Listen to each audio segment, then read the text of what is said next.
Halo, assalamualaikum warahmatullahi wabarakatuh. Di sini saya mewakili dari kelompok 10 akan menjelaskan tentang BPUPKI, PPKI, Panitia 9, dan Piagam Jakarta. Berikut pembahasan yang akan dijelaskan. Pertama ada sejarah, anggota, dan hasil dari sidang BPUPKI. Kedua ada sejarah, anggota, dan hasil dari sidang PPKI. Ketiga ada sejarah, anggota, dan hasil dari Panitia 9. Lalu yang terakhir ada sejarah, isi, dan kontroversi Piagam Jakarta. Ya, pertama saya akan membahas tentang sejarah singkat BPUPKI. Pembentukan BPUPKI bermula pada tahun 1944. Pada saat itu, posisi Jepang dalam Perang Asia Pasifik, beberapa pulau di sekitar Papua sudah jatuh ke tangan sekutu. Hal itu membuat Jepang semakin rapuh pertahanannya. Tetapi, walaupun dalam kondisi seperti itu, Jepang masih berusaha menarik perhatian rakyat Indonesia dengan cara menjanjikan kemerdekaan. Untuk meyakinkan janjinya, pada tanggal 1 Maret 1945, Jepang di bawah pimpinan Saiko Shikikan Kumakichi Harada membentuk Dokuritsu Junbi Chosakai atau Badan Penyelidik Usaha-Usaha Persiapan Kemerdekaan Indonesia yang biasa disingkat BPUPKI. Lalu selanjutnya keanggotaan BPUPKI. BPUPKI diketuai oleh Dr. KRT Regiman Wedyodiningrat dengan Wakil Ketua Ichibangase Yoshio dan Raden Panji Suroso. Anggotanya terdiri dari 60 lebih, tidak dapat saya sebutkan satu persatu. Di antaranya ada Soekarno, Muhammad Hatta, Ki Hajar Dewantara, Raden Sulaiman, Samsi Sastrawidagda, Sukiman Wiryo Sanjoyo, Kanjeng Raden Mas Haryo Sosrodiningrat, Kiai Haji Ahmad Sanusi, Kiai Haji Wahid Hashim, Haji Agus Salim, dan masih banyak lagi. Hasil sidang dari BPUPKI. Sidang pertama dilaksanakan pada tanggal 29 Mei 1945 sampai dengan tanggal 1 Juni 1945 yang dihadiri para anggota BPUPKI. Hasil sidang pertama adalah perumusan dasar negara, yaitu Pancasila. Dalam sidang pertama terdapat 3 pembicara yang mencoba membicarakan gagasan mengenai dasar negara. Di antaranya ada Mr. Muhammad Yamin, Prof. Dr. Mr. Supomo, dan Ir. Soekarno. Akhirnya dibuat panitia kecil untuk mengurus rumusan dasar negara yang disebut Piagam Jakarta. Sidang kedua dilaksanakan pada tanggal 10 Juli 1945 sampai dengan tanggal 17 Juli 1945. Hasil sidang kedua adalah pembahasan rancangan Undang-Undang Dasar, bentuk negara, pernyataan merdeka, wilayah negara, dan kewarganegaraan Indonesia. Dalam rapat ini dibentuk panitia perancangan Undang-Undang Dasar dengan 19 anggota yang diketuai oleh Insinyur Soekarno. Dibentuk juga panitia pembelaan tanah air yang diketuai oleh Abi Kusno, serta panitia ekonomi dan keuangan yang diketuai oleh Muhammad Hatta.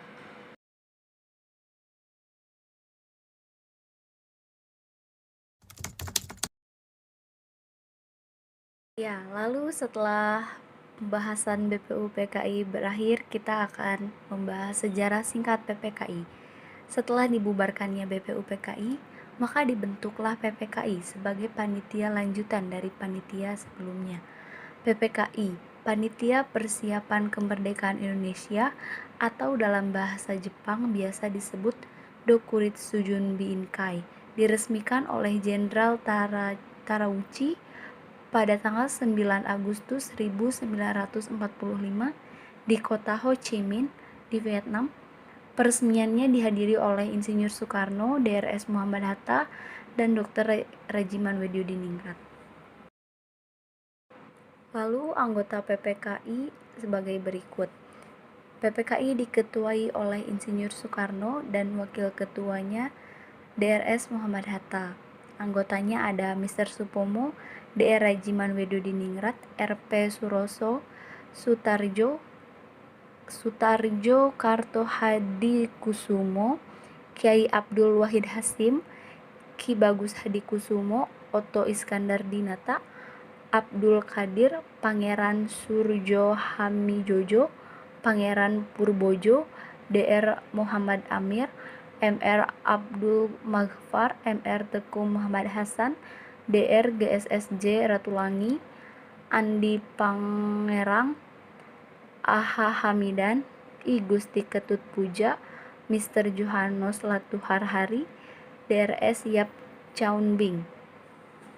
Kemudian, tanpa sepengetahuan Jepang, anggota PPKI bertambah 6 orang.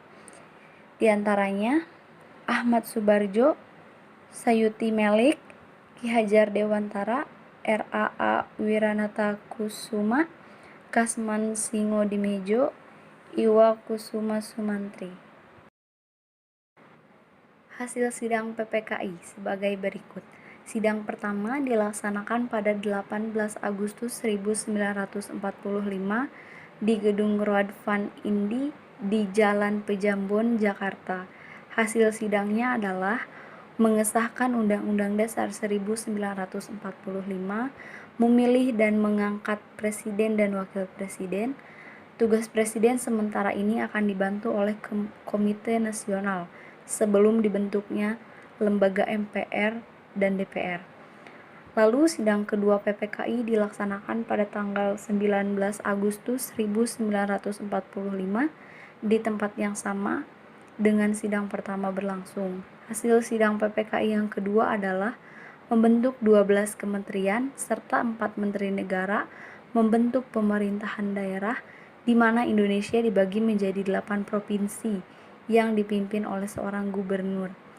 Lalu yang terakhir, sidang PPKI ketiga dilaksanakan pada tanggal 22 Agustus 1945. Hasil sidangnya adalah membentuk Komite Nasional Indonesia, membentuk Partai Nasional Indonesia, membentuk Badan Keamanan Rakyat.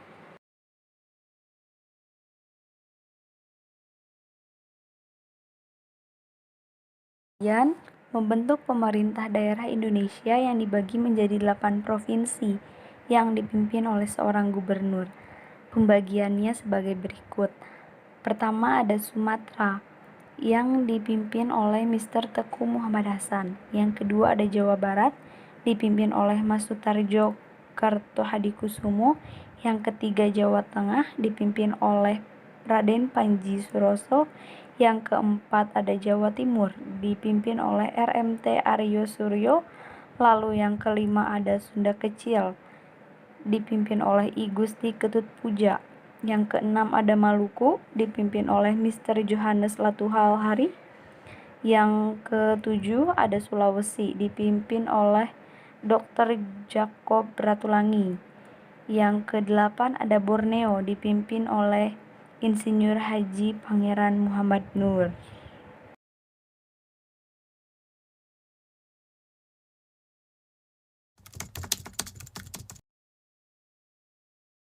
Setelah membahas BPUPKI dan PPKI, selanjutnya kita akan membahas sejarah singkat Panitia 9.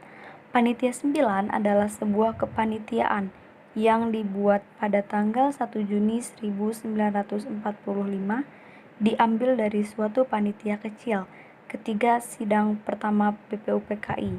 Panitia 9 dibentuk oleh Insinyur Soekarno untuk memberikan rumusan Pancasila.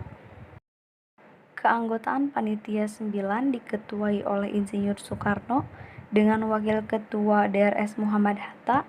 Anggotanya ada Abi Kusno, Cokro Sujoso, Abdul Kahar Muzakir, Haji Agus Salim, Mr. Ahmad Subarjo, Kiai Haji Abdul Wahid Hasyim, Mr. Muhammad Yamin. Setelah dilakukannya kompromi antara 4 orang dari kaum kebangsaan atau nasionalisme dan 4 orang dari pihak Islam, maka pada tanggal 22 Juni 1945, Panitia 9 menghasilkan Piagam Jakarta.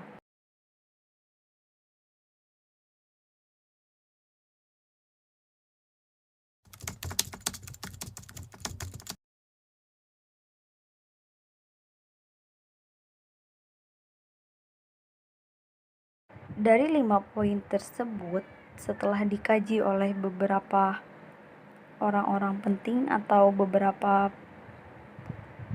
pengemuka agama gitu ya, ternyata malah terjadi kontroversi di 7 kata pertama Piagam Jakarta. Piagam Jakarta dijadikan sebagai pembukaan Undang-Undang Dasar 1945. Namun, ada 7 kata pertama yang dihapus. 7 kata itu adalah dengan kewajiban menjalankan syariat Islam bagi pemeluk-pemeluknya. Penghapusan 7 kata pertama itu dari pembukaan undang-undang terjadi setelah proklamasi kemerdekaan. Jadi, pada sore hari tanggal 17 Agustus 1945, Laksamana Muda Maeda mendatangi Muhammad Hatta. Maeda menyampaikan keberatan dari para tokoh Indonesia Timur atas pemakaian kata-kata tersebut, sebab berarti rumusan itu tidak berlaku bagi pemeluk agama lain. Kemudian, untuk menghindari perpecahan, esoknya sebelum sidang PPKI berlangsung, Hatta berbincang dengan tokoh-tokoh Islam. Lalu mereka setuju untuk menghilangkan 7 kata pertama itu dan digantikan dengan ketuhanan yang Maha Esa.